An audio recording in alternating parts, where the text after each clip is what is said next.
Second summative পরীক্ষা তো চলেই আসলো। তোমরা অনেকে ভাবছিলে যে আমরা কাল থেকে পড়া শুরু করব, এই তো এখন অনেক দিন পরীক্ষা বাকি, আমরা আর কিছুদিন পরের থেকে পড়া শুরু করব। দেখতে দেখতে প্রথম সামিটিভের মতো সেকেন্ড সামিটিভ পরীক্ষা চলে আসলো। ঠিক একইভাবে এমনভাবে যখন তোমরা আরও অপেক্ষা করতে থাকো, দেখতে দেখতে ফাইনাল পরীক্ষাও চলে আসবে। অবশ্যই তোমরা টেরও পাবে না যে কোন ভাবে সময়গুলো চলে গেল। এই জন্য তোমাদের কাজ হলো যে এখন কিন্তু সেকেন্ড সামিটিভ পরীক্ষা কিছুদিন বাকি আছে। যদি আমার ভিডিওটা অনেকদিন পরে দেখো তাহলে দেখা যাবে যে সেকেন্ড সামিটিভ পরীক্ষা হয়ে গেছে। তাহলে তোমাদের এখন থেকে কাজ হলো যে কি, আমরা কাল থেকে না, এখন এই মুহূর্তে থেকে আমরা পড়াশোনা ভালো করে শুরু করব। সেকেন্ড সামিটিভের জন্য প্রিপারেশন নেব এবং প্রিপারেশন ভালোভাবে নিতে হবে। আমরা দেখতে দেখতে সেকেন্ড সামিটিভ পরীক্ষা চলে এসেছে। থার্ড টেস্ট পরীক্ষা কিছুদিন পরেই হবে, তারপর ফাইনাল পরীক্ষা। জীবনের সব থেকে গুরুত্বপূর্ণ এবং সব থেকে বড় পরীক্ষা যেটা খুব দূরত্বে চলে আসবে। জীবনের সব থেকে বড় পরীক্ষা এবং গুরুত্বপূর্ণ পরীক্ষা, তার জন্য তুমি কিছু প্রিপারেশন নেবে না, তা করলে তো হবে না। এই জন্য সব থেকে বড় যেহেতু পরীক্ষাটা, এর জন্য তোমাদেরকে ভালোভাবে গুরুত্বপূর্ণভাবে প্রিপারেশন নিতে হবে। প্রিপারেশন নেওয়ার জন্য সব থেকে শর্টকাট মেথড বা অল্প সময় পড়ে কীভাবে বেশি নাম্বার তোলা যায় সেই মেথড সম্পর্কে আমরা আলোচনা করেছি ইতিমধ্যেই। আবারও কিছু আমরা তোমাদেরকে বলে দিই। দেখো, এখানে পড়াশোনা দুটো টেকনিক হয়।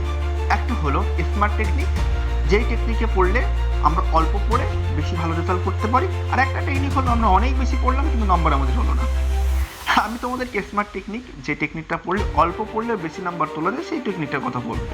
কারণ এখন মডার্ন ছেলেপেলেরা বেশি পড়তে চায় না, তারা খোঁজে কি অল্প পড়ে যাতে বেশি নাম্বার তোলা যায়। প্রত্যেকটা সাবজেক্ট, আমি যেহেতু সায়েন্স গ্রুপটা পড়াই, এই জন্য সায়েন্স গ্রুপ সম্পর্কে আমি প্রত্যেকটা বিষয় ধরে তোমাদেরকে বলতে পারবো যে এই জায়গাগুলো এইভাবে ইমপ্রুভমেন্ট করলে তোমাদের ভালো রেজাল্ট হবে। এবং যে সমস্ত মাস্টাররা আর্টস পড়ায় তাদের ক্ষেত্রেও একই জিনিস তারা সব থেকে ভালো বলতে পারবে, ইমপ্রুভমেন্ট করলে তোমাদের ভালো রেজাল্ট হবে। কিন্তু আমি যদি ওভারঅল একটা ধারণা দিই তোমাদের, 2017 সালে নিউ সিলেবাস চালু হয়েছিল এবং 2026 সাল পর্যন্ত মাধ্যমিক পরীক্ষা হয়ে গেছে। অলরেডি প্রায় 10টা ইয়ার মাধ্যমিক পরীক্ষা হয়ে গেছে এবং দেখা যাচ্ছে যে একটা ইয়ার করোনার জন্য গ্যাপ ছিল, সেটা ব্যাপারটা আলাদা, বা একটা ইয়ার তোমার ফুল পরীক্ষা হয়নি, সেগুলো ব্যাপার আমরা বাদ দিচ্ছি। কিন্তু মিনিমাম মোটামুটিভাবে 10টা বছর পরীক্ষা হয়েছে। তোমাদের ফার্স্ট কাজ হলো যে মাধ্যমিক পরীক্ষা এই 10 বছরে কী কী কোশ্চেন এসছে সেই কোশ্চেনগুলো তোমরা একবার ভালো করে পড়ো। এই কোশ্চেনগুলো পড়তে কি অনেক সময় লাগবে না? অনেক সময় লাগবে না, কিন্তু এই কোশ্চেনগুলো পড়লে তোমাদের কতগুলো উপকার হবে তোমরা হয়তো নিজেরাও জানো না। দেখো, বিগত 10 বছরের যদি কোশ্চেন তোমরা পড়তে পারো, আমি কিন্তু উত্তর পড়ার কথা বলছি না, শুধু কোশ্চেনটা পড়ো। ভৌতবিজ্ঞান অনেকের কাছে কঠিন মনে হয়, ভৌতবিজ্ঞান আমি বলছি, ভৌতবিজ্ঞান তোমরা যদি এই 10 বছরের কোশ্চেনটা ভালো করে পড়তে পারো, তাহলে দেখবে যে এই ভৌতবিজ্ঞানে তোমাদের একটা ওভারঅল আইডিয়া হয়ে যাবে কোশ্চেন পড়ার ক্ষেত্রে, যে তোমার এই জায়গাগুলো থেকে কোশ্চেনগুলো তোমাদেরকে চলে এসছে। তাহলে এই সমস্ত জায়গাগুলো তোমাদেরকে বেশি পরিমাণে পড়তে হবে। আর এখন ম্যাক্সিমামই শর্ট কোশ্চেনের জন্য অত বেশি পড়তে হয় না। শর্ট কোশ্চেনের জন্য কি করতে হয়, শর্ট কোশ্চেন একবার পড়লেই মুখস্থ হয়ে যায়। তোমাদের দেখা যাচ্ছে যে ভৌতবিজ্ঞানে 90 নম্বরের পরীক্ষা এবং প্রত্যেকটা বিষয়, ভৌতবিজ্ঞান, জীবনবিজ্ঞান, ইতিহাস, বলছে 90 পরীক্ষা। 90-এর মধ্যে দেখা যাচ্ছে 36 নম্বর, এই 36 নম্বর পুরো 1 নম্বরের কোশ্চেন থাকে, 1 নম্বরের কোশ্চেন থাকে, D2 শর্ট থাকে। আর যে বাকি 54 নম্বর, 54 নম্বর, এই 54 নম্বরের মধ্যেও দেখা যাচ্ছে যে ভৌতবিজ্ঞান আর জীবনবিজ্ঞানের কথা আমি বলছি, এখানেও দেখা যাচ্ছে যে 1 নম্বরের কোশ্চেন না হলেও আরও প্রায় 14টা মতো থাকে, 14 থেকে 15টা থাকে। সব মিলিয়ে দেখা যাচ্ছে যে 50 নম্বর মতো শর্ট থাকে শুধু। 1 নম্বরের কোশ্চেন প্রায় 50 নম্বর থাকে।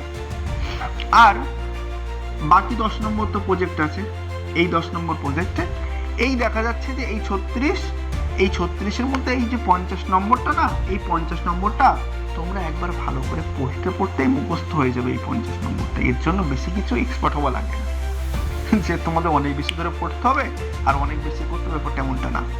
এই যে 50 আর এই 10, 60, একটা বিষয়ে 60 নম্বর পেতে গেলে খুব বেশি পড়তে হয় না। আর এখান থেকে তো আমরা কমন দিয়েই দিই।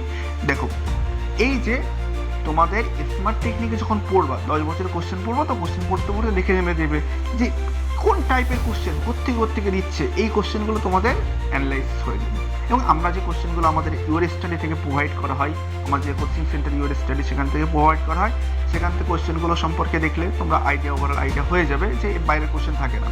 যেহেতু আমরা তোমাদেরকে সবাইকে কোশ্চেনগুলো দিতে পারছি না, বা তোমরা অনেকেই দূর দূরান্ত আছো, সবাইকে কোশ্চেনগুলো দিতে পারি না আমরা, এই জন্য তোমাদের ক্ষেত্রে একটা বেসিক একটা ধারণা দিচ্ছি, তোমরা এইভাবে পড়াশোনা করলে সেকেন্ড সাবমিটিভ মাধ্যমিক পরীক্ষায় ভালো নম্বর তুলবে। তাহলে এই যে টোটাল প্রিভিয়াস ইয়ারের কোশ্চেনগুলো দেখলে, এই কোশ্চেনগুলো দেখার পরে তোমাদের যে শর্ট কোশ্চেনগুলো তো দেখবে ম্যাক্সিমাম কোশ্চেনে মুখস্থ হয়ে যাবে। আর কিছু কিছু রাইমার্টিন বলো আর তোমার টার্গেট বলো, এই সমস্ত বইগুলোতে দেখবে যে শর্ট কোশ্চেনগুলো উত্তর দেওয়া আছে, তাহলে উত্তরগুলো একবার দেখে দেখে চোখ বুলিয়ে নেবে এবং আমাদের সাবকনসিয়াস মাইন্ড এমনিতেই মুখস্থ করে দেবে যে তোমার এই কোশ্চেনগুলো এই উত্তরই হবে, যেহেতু শর্ট কোশ্চেন। দ্বিতীয় যে জিনিসটা তোমাদের মনে রাখতে হবে, এই কোশ্চেনগুলো শুধু কি পড়ে রাখলেই হবে না, পড়ে রাখলে হবে না, এই কোশ্চেনগুলোর জন্য বারবার একটু পরীক্ষা সিস্টেম করতে হবে। যদি পরীক্ষা দিতে পারো, করতে পারো, তাহলে দেখবে যে পরীক্ষা দিলে কোশ্চেনগুলো লিখে লিখে প্র্যাকটিস করলে সে এনাফ হয়ে যাবে, মাধ্যমিকের জন্য ভালো নম্বর পাওয়ার জন্য এনাফ হয়ে যাবে। এবং যদি তোমাদের মাধ্যমিকে জীবনবিজ্ঞান হতে যদি কোনো টপিক কঠিন মনে হয়, অবশ্যই আমাদের কমেন্ট বক্সে জানাবে, আমরা চেষ্টা করবো ওই সমস্ত টপিকের উপরে ভিডিও দিতে। তো স্মার্ট টেকনিকে পড়ার যে নিয়মটা আমরা দেখালাম, এই যে কোশ্চেন পড়তে হবে, কোশ্চেন পড়ে কোশ্চেনটা লিখতে হবে। যে কোশ্চেন পড়ে লিখে দিলাম ভাই আমি পরীক্ষার সময় দেখে নেবো, দেখা যাচ্ছে পরীক্ষা এসে গেল প্রশ্নও লেখা হলো না। তোমার জানা কোশ্চেন পরীক্ষা থেকে বল লিখে আসবে, নম্বরই হবে না। জানা কোশ্চেনে ভুল নম্বর তুলে তো হবে না, আমাদের ভালো নম্বর তুলতে হবে এবং ফুলফিল নাম্বার রাখতে হবে। তাহলে কোশ্চেনগুলো পড়তে হবে, লিখে প্র্যাকটিস করতে, এক্সাম দিতে হবে। এখানে তিনটে কাজ, এক প্রিভিয়াস ইয়ারের মানে বিগত বছরের প্রশ্ন, 2 নম্বর হচ্ছে যে লেখা মানে প্রশ্নগুলো লিখতে হবে, 3 নম্বর হলো পরীক্ষা। এছাড়া আর কোনো নেই। এইভাবে তুমি যদি চলো তাহলে হচ্ছে হয়ে যাবে। এখন তোমরা এই সিস্টেম পড়লে হয়ে যাবে। আচ্ছা তুমি যদি সিস্টেমে পড়ো, 97 বছর ধরে বই রিডিং পড়ে গেলে, পরীক্ষা দিলে না, উত্তর প্র্যাকটিস করলে না, প্রশ্ন দেখলে না, তাহলে তোমাদের নাম্বার বেশি হবে না। এই টেকনিকে পড়ো, মাধ্যমিক 80% নাম্বার হামেশা উঠে যাবে।